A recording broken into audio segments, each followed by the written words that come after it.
Hey guys, it's Joe Kesri. I hope you're having a great time on your seminar. We're here in Majdanek. It's in Lublin, Poland, and it's our first concentration camp that we're attending. I just want you guys to understand, here's the barbed wire. We really feel like we're imprisoned inside here. It's freezing cold. I honestly can't feel my limbs. And just to fathom that they may have been doing this with minimal clothing on us it's really something. We first went to a train station called Schlagplatz, where they took 60,000 Jews to Majdanek. This was the last time they were together, and they were put onto train cars and packed in. After we left the memorial for the train station, we were taken on the same route that the Jews were taken to Majdanek on our bus. And it's crazy because we were complaining on a 2-hour bus ride. Meanwhile, they were stuffed in cars just waiting to arrive to their destination.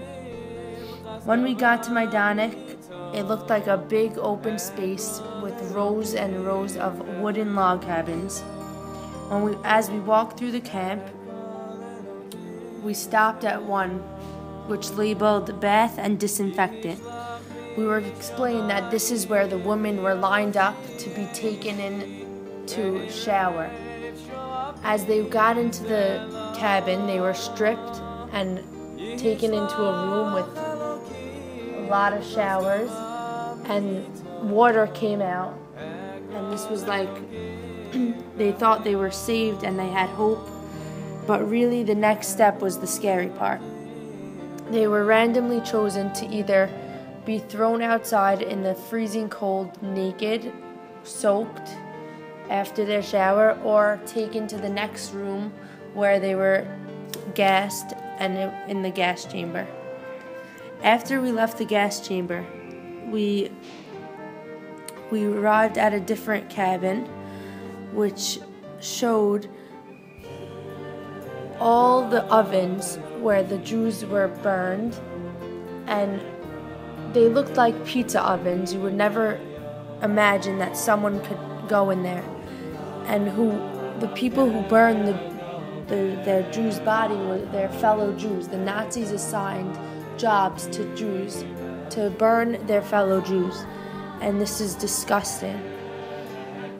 After the crematorium, we were taken to this big dome, and as we walked under the dome, what there was a pile of ashes and bones and anything that wasn't burned from the Jews.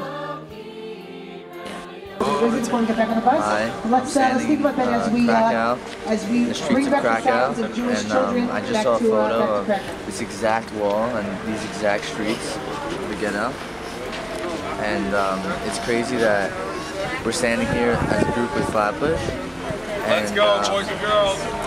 And I just saw a photo of Jews walking to their demise, and they had no control over where they were going. They just had to walk into the ghetto, which is very crazy. Okay, this way, guys. One of the places we went to was Belzec Death Camp, which was the last place that 500,000 Jews stood on earth. And the only remainder is a monument. And as you're walking through the monument that was built, it's a very narrow path, and it keeps getting narrower and narrower, and the walls keep getting higher and higher, blocking out the whole world. You see less and less sky, and the forest starts to fade away. And as you're walking, all you're picturing is you're imagining the Jews, and you're imagining and hearing their footsteps. You're picturing parents, kids, people of all ages, grandparents, everyone, and they were walking that same path to go to the gas chambers to be killed. And just a few months before this, before they were walking to their gas chambers, they were living normal lives, happy lives, and now entire families were destined to be wiped out forever. And at some point, we finished walking through the path. We left the monument, and I was able to once again experience life and see trees and see the sky and feel the wind. And they weren't able to do that after. They didn't have it after. They didn't have another chance to experience life or get out of it. And from this point, I realized that there's things I can never be able to take for granted.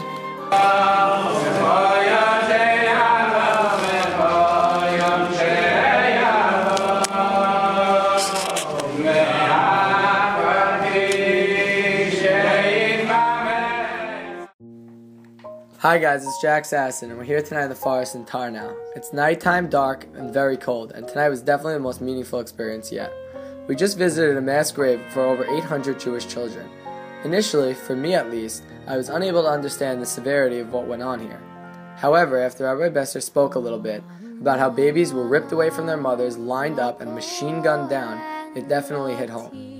I was left standing in the freezing cold, picturing my mother holding my little brothers and sisters, feeling helpless with nowhere to turn. This experience left me with a resounding appreciation for my parents and siblings. Sometimes, coming from a family of 9, I get frustrated and annoyed, but after tonight, I will definitely think twice before exploding on one of my brothers and sisters and appreciate all the family bonding time I've thankfully been blessed with. We're here in the saddest place on earth. I mean, this is Birkenau. It's the biggest concentration camp in the world. 1.5 million, almost 1.5 million people died here. 1.5 million Jews, and you know, it's for me. It's not just the saddest place on earth. You know, it's happy. I'm a survivor. I'm back, and you see all these groups. We're all Jews. We all came back. And as you heard other people speak, we are on our last day of heritage in freezing cold snow. We're at probably the coldest place in the world, and that's Birkenau and Auschwitz. Extermination death camp. It's my first time on this trip, my first time here, and on a personal note, I came here to remember and to light a candle for many members of my family, my father's family, my father-in-law's family who were killed in so many different ways. But the message I want to tell the Yeshivah of Flatbush student body is that I never more appreciated the students at Flatbush like I did on this trip. Not only because of the fact of how wonderful they are in terms of sophistication and how wonderful they are in terms of intelligence, but when you come to a place like this and you mourn the loss of the family, it's so comforting to know that the students that you have are really like your own children, and that's how I feel. And God bless them, and their presence here shows how special Am Yisrael is. I'm standing here in front of Auschwitz I, where 1.1 million Jews died. 1.1 million people with lives not too different than mine. They had hopes, aspirations, and dreams. One boy that I saw on the wall, his name was Peter Gins, Jewish, 17 years old, just like me. Died in 1944. His hobbies were writing and reading. He was interested in literature and paintings. His dream was to be an author. His dreams were taken away from him. These people came in with their belongings, with everything that was dear to them. I came on this trip and packed a suitcase filled with all the stuff that I needed. These people thought they were being relocated. They didn't think they were going to die. They didn't think this was their final destination. They came with suitcases filled with all their belongings, their clothing, their shoes, their tefillin, dishes, silverware, jewelry. Everything was taken away. In Auschwitz, we saw tons and tons of hair shaved off the women's heads. A woman's most prized possession is her hair. It's their identity. I'm a boy and I can't even fathom what it would be like if my hair was just shaved off. Kal vachomer, a girl. We saw tons of glasses and just all little things, and piles and piles and piles of people that were stripped of their identity, everything taken away. This feeling is very strong, and you feel a sense of unity with like the school when you're walking through a place like this, and we just walked out of a room that the only thing was there was toilets, and it was just holes in the ground, and everyone sat together, and they had 3 times a day to go to a bathroom, and after walking out of there and then seeing where they lived, you think about your home, and you think about where you are. And as a Jew, I've never been more excited to go to a place like Israel after this, and it's just such a strong feeling. So We're in Auschwitz II, Birkenau. It's been a really amazing trip. Walking around with my Jerusalem flag on. I'm a proud Jew in Auschwitz, walking in and out of the gas chambers and crematoriums, being able to say I could live free and know that there's a home for me to go to.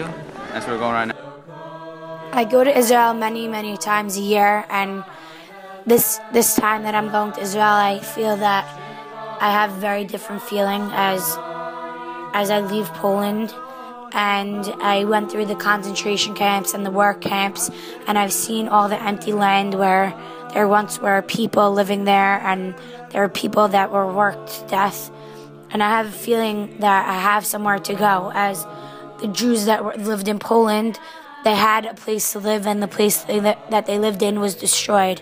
I have feelings of excitement that I can't explain to anybody, because I have somewhere to go, and I have the Sahel to protect me, and the army that I know will always be standing because they're so strong. And as I go and see the soldiers, I'm going to be so excited to see them because I know that they're going to protect me.